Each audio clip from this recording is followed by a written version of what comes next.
IVF Meds haul number 2. So let's see what's inside. All right.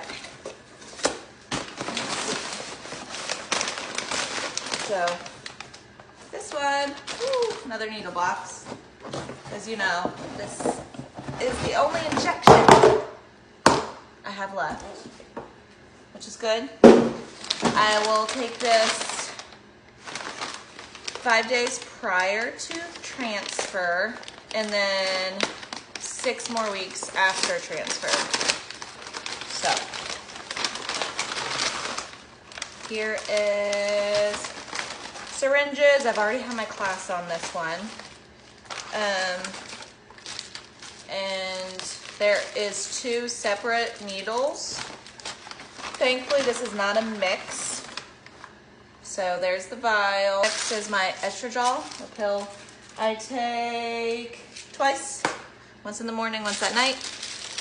Next is my birth control. You have to take on the dot every day. Next is my Valium.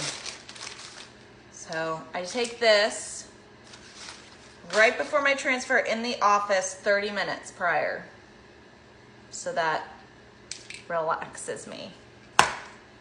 So compared to my $4,000 I spent last time, this was only like $50. So I'd say that was a success. Almost forgot. I take a prenatal and an aspirin once a day. Aspirins to avoid clotting. So fun. So this is everything. Fingers crossed.